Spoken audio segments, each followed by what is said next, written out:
Merci de regarder EPDI, mesdames, messieurs. Bienvenue à ce journal. Les titres. Pas de troisième mandat pour le président Joseph Kabila. Le chef de l'État congolais a désigné son dauphin pour la présidentielle du 23 décembre prochain. Emmanuel Ramazani Shadari a déposé sa candidature hier. En Bujumaï, les réactions ne se sont pas fait attendre des hommes politiques et de la population du chef-lieu du Kasaï oriental. Pendant ces temps, les BRTC ont clôturé les activités de réception de candidatures pour le scrutin du 23 décembre prochain. Et puis, poursuite de travaux de réhabilitation de l'avenue Cathédrale dans son tronçon compris entre les ronds-points Kimberley et les ronds-points de la Liberté. Bonjour. Enfin, ça y est, le chef de l'État congolais a désigné son dauphin à la présidentielle du 23 décembre prochain. Il s'agit de l'ex-vice-premier ministre, ministre de l'Intérieur et de la Sécurité, Emmanuel Ramazani Shadari, secrétaire permanent du PPRD, parti au pouvoir. Les candidats présidents s'est exprimé hier à Kinshasa après l'annonce de cette nouvelle. C'est l'occasion ici, devant le peuple congolais, de remercier Dieu Tout-Puissant par la grâce qu'il nous a faite, remercier sincèrement et surtout l'autorité morale du Front commun pour le Congo, son Excellence, Monsieur le Président de la République, chef de l'État Joseph Kabila Kabange, un homme exceptionnel en Afrique, même à travers le monde, qui tient parole, qui a dit qu'il n'y aura pas de problème, il n'y aura pas de troisième mandat. Aujourd'hui, il a tenu parole.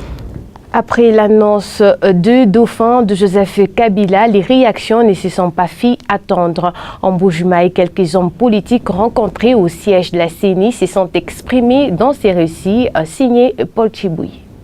La désignation d'Emmanuel Ramazani Shadari comme candidat à la présidence du FCC a suscité plusieurs réactions. À la majorité présidentielle, Freddy Chiboabwa pense que Shadari est la personne qu'il fallait par rapport à son expérience politique.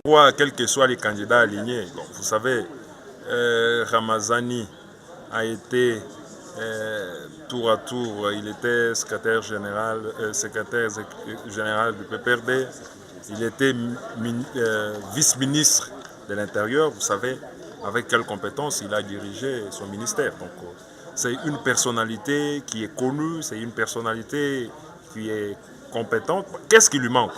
Ce sont des études ou quoi? C'est une personnalité vraiment qui est éligible, qui remplit les critériums d'éligibilité.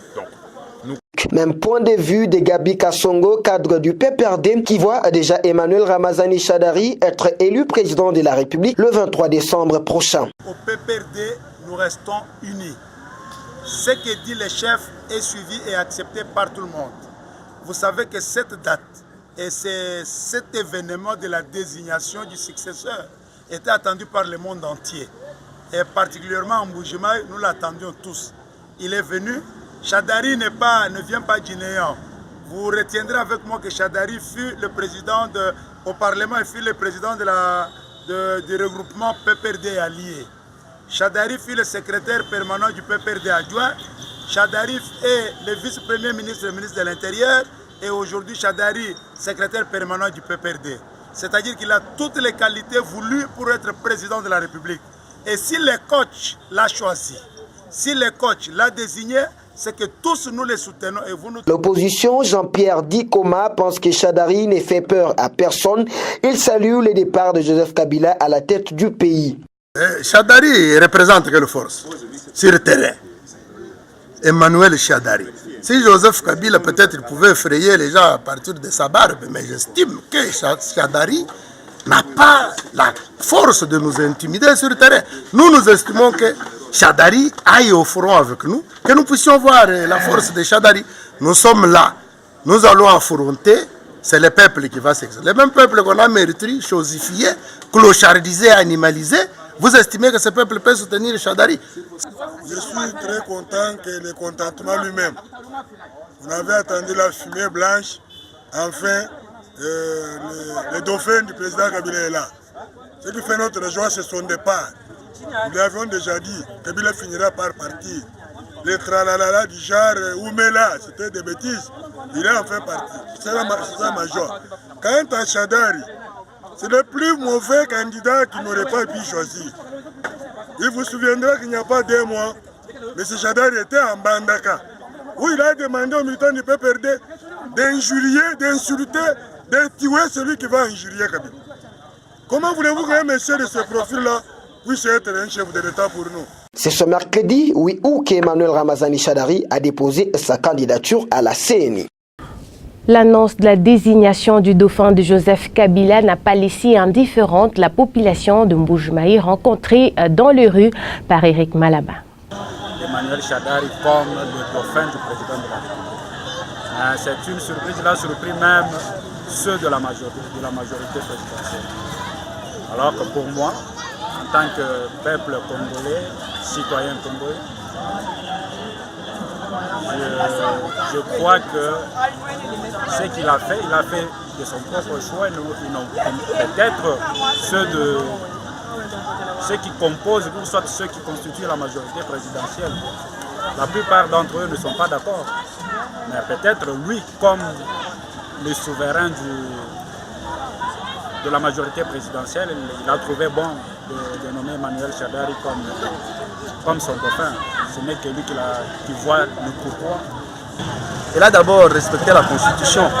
Les gens s'attendaient à d'autres choses pour savoir que c'est lui-même qui devrait être le dauphin, qui choisit encore les dauphins. C'est d'abord lui-même le dauphin. Alors nous avons constaté que non, il a quand même respecté la Constitution en choisissant Emmanuel Shadari. Pour moi, ce sont vraiment mes impressions que j'étais toujours appuyé vraiment à donner au chef de l'État. Juste le respecter, il a respecté quelque chose. C'est vraiment bien, c'est vraiment bien. Il n'y a pas d'autre chose à ajouter. Le problème est d'attendre et voir un peu les élections, comment ça va se passer. Et si ça, c'est une bonne idée parce qu'il a quand même respecté nous, peuple congolais. Parce que ça allait peut-être amener à quelque chose, des ordres, tout ça, mais comme il a respecté ça pour choisir une autre personne, nommer une autre personne, vraiment ça c'est gloire à Dieu parce que c'est pas chose facile.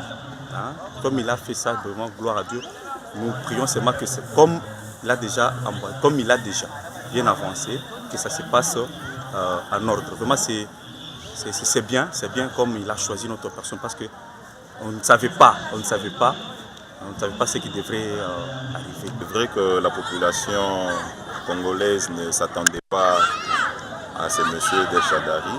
Nous l'avons vu œuvrer avec le président en tant que ministre chargé de la sécurité, disons le ministre de l'Intérieur. Mais c'est vrai que c'est un candidat qui n'est pas vraiment très populaire, mais nous ne savons pas à quoi va jouer l'ex-président, comme nous pouvons l'appeler déjà, M. Joseph Kabila.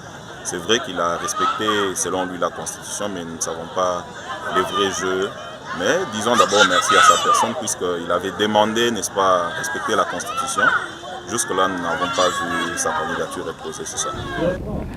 Toujours au chapitre élections en RDC, dernier jour des clôtures des dépôts des candidatures à la présidentielle et à la députation nationale pour le scrutin du 23 décembre prochain au Kasaï oriental. Le secrétariat exécutif provincial de la CENI a été envahi ce mercredi 8 août par plusieurs candidats députés nationaux. Reportage. Le secrétariat exécutif provincial de la CENI a été envahi ce mercredi 8 août par plusieurs candidats à la députation nationale. Ces derniers portaient avec eux leur dossier des candidatures qu'ils ont déposé au bureau des réceptions et traitement des candidatures. On pouvait apercevoir le coordonnateur provincial de la majorité présidentielle, Freddy Chiboabwa Katumbi, qui justifie ce retard par les suivis minutieux des dossiers de chaque candidat à sa plateforme. Il y a beaucoup de difficultés, beaucoup de difficultés. Il fallait minutieusement étudier certaines candidatures pour éviter diriger des candidatures et tomber sur des candidats inéligibles. Tout ça, il fallait étudier normalement, minutieusement les candidatures. Donc, ce qui fait que nous sommes là, nous sommes enfin là, nous ne sommes pas en retard, nous sommes dans le délai. Et par Jean-Pierre Dikoma, cadre de l'UDPS qui accompagnait le fédéral Denis Kalombo qui venait déposer la liste des députés nationaux de l'UDPS. Non, il n'y a pas un problème de la dernière journée. Il y a même ceux qui ne sont pas encore présentés à la CENI.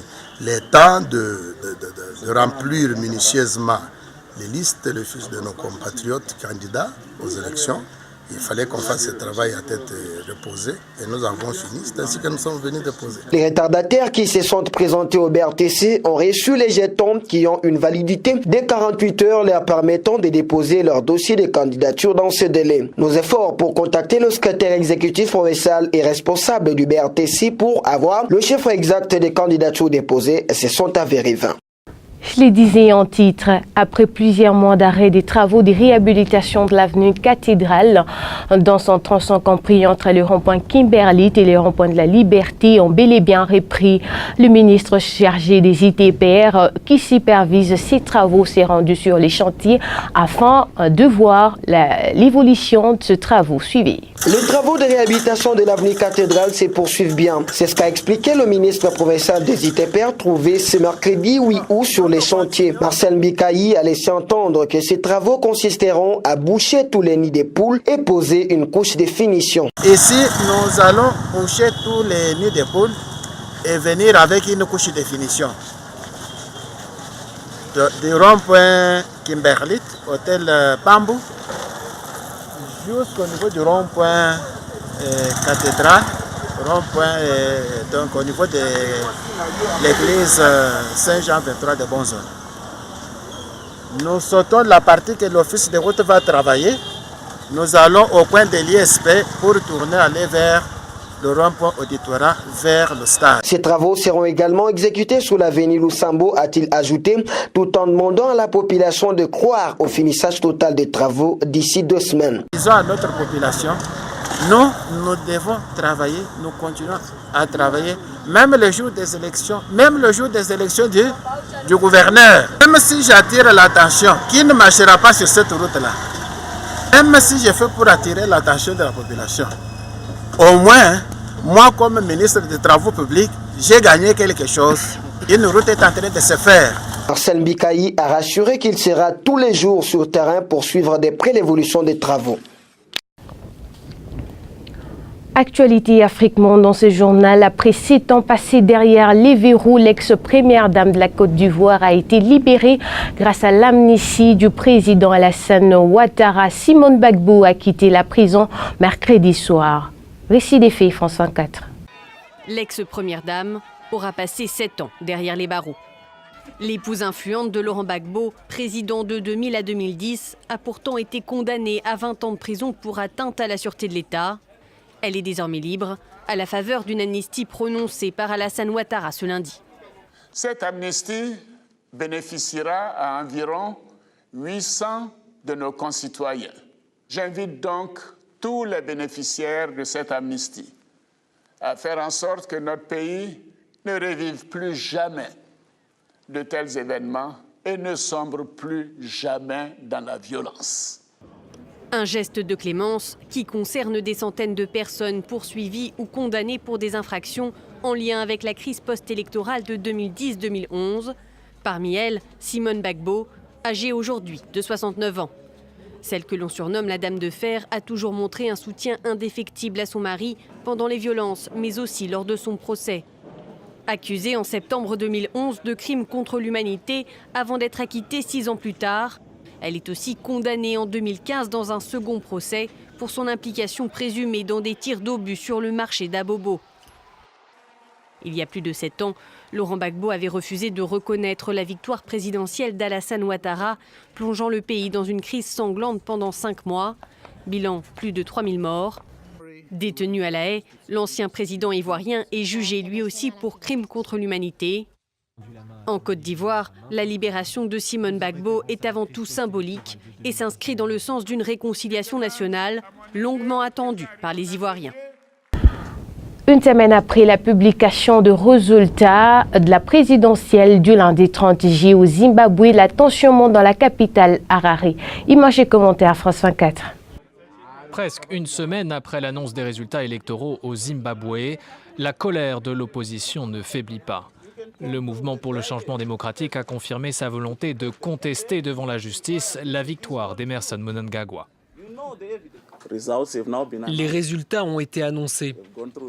Nous les avons analysés, mais pour nous, ces résultats représentent un déni total de la volonté du peuple. Emerson Mnangagwa a remporté l'élection présidentielle de la semaine dernière avec 50,8% des voix. Un score qui lui a permis d'éviter un second tour face à son principal opposant Nelson Chamisa. Le MDC refuse pourtant de reconnaître ces résultats et dénonce un vote truqué pour empêcher la victoire de son candidat. Le parti a désormais jusqu'à vendredi pour déposer une demande auprès de la Cour constitutionnelle qui aura ensuite 14 jours pour l'examiner. Cette annonce intervient alors que plusieurs observateurs dénoncent un climat de répression au Zimbabwe. La semaine dernière, le siège du MDC a été perquisitionné par la police. Un mandat d'arrêt a également été lancé contre 9 membres du parti d'opposition, accusés d'incitation à la violence lors des manifestations de la semaine dernière. Tendai Biti, un ancien ministre des Finances, a été arrêté puis libéré ce mercredi alors qu'il tentait de rejoindre la Zambie. Sa demande d'asile a été rejetée par Lusaka. L'ONG Human Rights Watch dénonce de son côté plusieurs cas de violence et de harcèlement dans la capitale. Une situation qui inquiète l'ONU. Mardi, son secrétaire général Antonio Guterres a appelé au calme, demandant aux forces de sécurité de faire preuve de la plus grande retenue. Voilà qui met fin à ce journal. Mesdames, Messieurs, merci à vous de l'avoir suivi. L'actualité en contenu sur la radio-télé PDI.